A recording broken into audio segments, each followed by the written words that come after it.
3 यूरोपीय देशों के दौरे के पहले पड़ाव में जर्मनी पहुंचे हैं प्रधानमंत्री और प्रधानमंत्री ने जर्मन चांसलर ओलाफ शोल्स के साथ मुलाकात की। रूस यूक्रेन युद्ध पर बड़ा बयान भी दिया। प्रधानमंत्री ने कहा कि इस युद्ध में किसी भी पक्ष की जीत नहीं होगी और सच्चाई भी यही है। बावजूद इसके रूस ने साफ कह दिया है कि यूक्रेन पर हमला 9 मई के बाद भी जारी रहेगा। सवाल यह कि दुनिया के अमन पसंद मुल्कों की अपील के बावजूद रूस युद्ध खत्म करने के लिए राजी क्यों नहीं? ऐसा क्या है जिसकी बदौलत प्रेसिडेंट पुतिन आधी दुनिया से जंग लड़ने के लिए तैयार है? ये सुपर एक्सक्लूसिव रिपोर्ट। कीव पर कहर टूटा, खार्किव खाक हो चुका है। मारियोपोल मटियामेट तो सुमी भी सलामत नहीं है।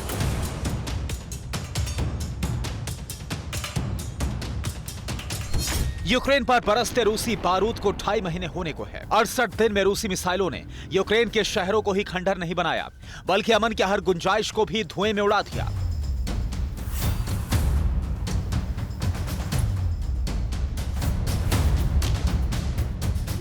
इसलिए जो समझते हैं कि सुलह होगी, शांति होगी, यूक्रेन झुकेगा, रूस रुकेगा, वो 68वें दिन यूक्रेन की बर्बादी का लेटेस्ट मंजर देख लें।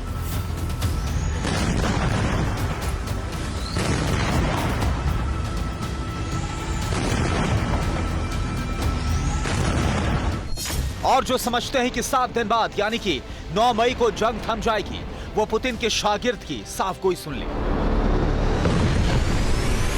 Знаете, весь мир, видимо, вы имеете в виду под всем миром Запад. रूस ने यूक्रेन में युद्ध के खात्मे की कोई तारीख तय नहीं की है। 9 मई को मॉस्को में मनाए जाने वाले विक्ट्री डे तक युद्ध के खत्म होने के आसार नहीं हैं। Искажают то, что произносят российские представители.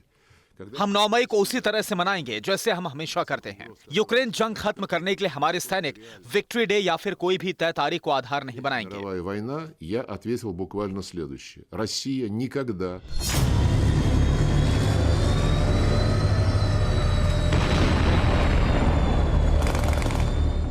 रूस ने साफ कर दिया है, 9 मई हो या फिर 19 मई, जब तक ज़ेलेंस्की की जिद का पूरी तरह से खात्मा नहीं हो जाता है, तब तक यूक्रेन पर कहर टूटता रहेगा।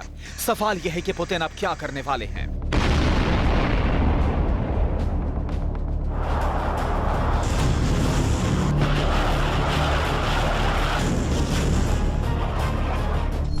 रूस क्यों यूक्रेन में युद्ध खत्म नहीं करना चाहता है?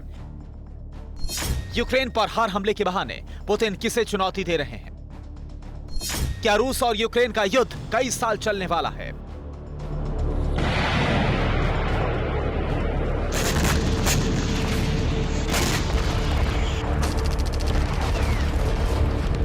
ढाई महीने में ही आधे से ज्यादा तबाह हो चुके यूक्रेन की हालत देखकर ऐसा लगता तो नहीं है। तो फिर पुतिन का मकसद क्या है? जवाब इस नक्शे से समझिए। रूस के सभी दुश्मन पश्चिम में हैं। पड़ोस में पोलैंड से लेकर ब्रिटेन, जर्मनी, फ्रांस तक से पुतिन पंगा ले चुके हैं। यूरोप के ज्यादातर देश नाटो के मेंबर हैं, लेकिन रूस के टारगेट पर अभी ब्रिटेन, नॉर्वे, स्वीडन और फिनलैंड जैसे देश हैं। इन देशों से रूस सीधा मुकाबला करना चाहता है। लिथुआनिया, लातविया, एस्टोनिया भी पुतिन के टारगेट पर है। खास बात यह है कि इन देशों में रूसी नागरिकों की बड़ी तादाद है। ऐसे में रूस को पूर्वी सरहद पर कब्जा करने में ज्यादा मशक्कत नहीं करनी पड़ेगी।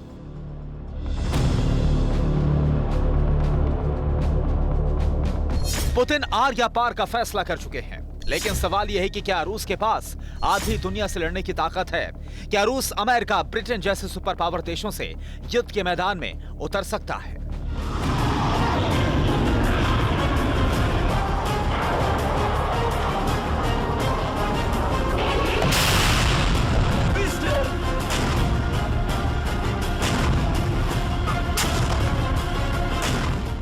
अड़सठ दिनों के युद्ध के बाद भले ही यूक्रेन बर्बाद हो गया हो, लेकिन इसके बदले रशिया को भी भारी नुकसान उठाना पड़ा है। रशिया के सैकड़ों सैनिक मारे गए, कई सारे टैंक्स और लड़ाकू विमान भी इस युद्ध में अब तक तबाह हो चुके हैं। ऐसे में अगर रूस यूक्रेन के बहाने अमेरिका और यूरोप से युद्ध लड़ना चाहता है, तो आखिरकार इसकी वजह क्या है? जवाब है परमाणु हथियार। रूस के पास दुनिया में सबसे ज्यादा परमाणु बम है, इतने कि पूरी धरती 3 बार तबाह हो जाए। लेकिन रूस अगर परमाणु बम दागेगा तो मॉस्को में भी एटम बम गिरेंगे।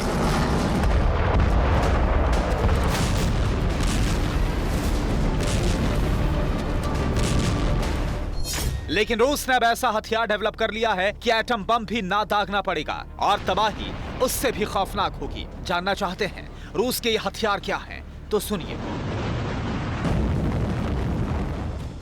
रूस ने अल्ट्रासोनिक हथियार तैयार करने का दावा किया है।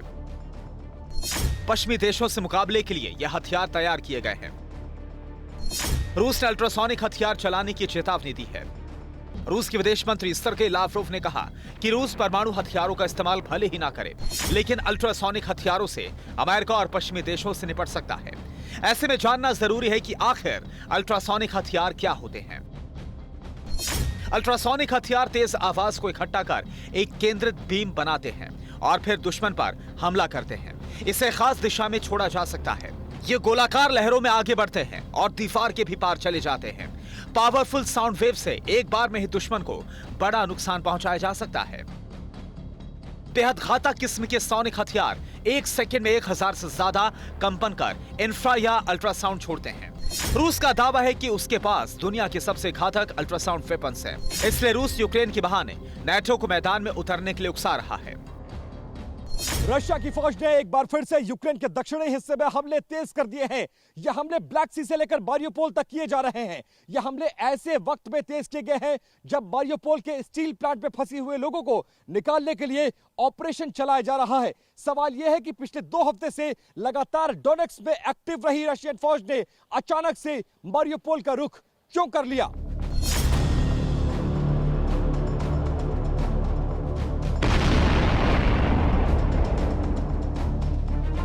जवाब ये वीडियो है जिसे यूक्रेन की सेना की तरफ से जारी किया गया है, जिसमें दावा किया गया है कि ब्लैक सी में एक बार फिर यूक्रेनी ड्रोन ने रूस की 2 नाव को तबाह कर दिया।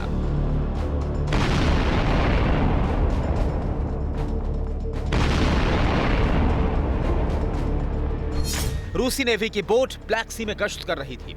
2 हफ्ते पहले यूक्रेन के हमले में रूस का सबसे बड़ा जंगी जहाज मॉस्को भी खाक होकर समंदर की गहराई में समा चुका है। यूक्रेन ने अड़ी सोमवार से शुक्रवार शाम 6 बजे सिर्फ TV9 भारतवर्ष पर।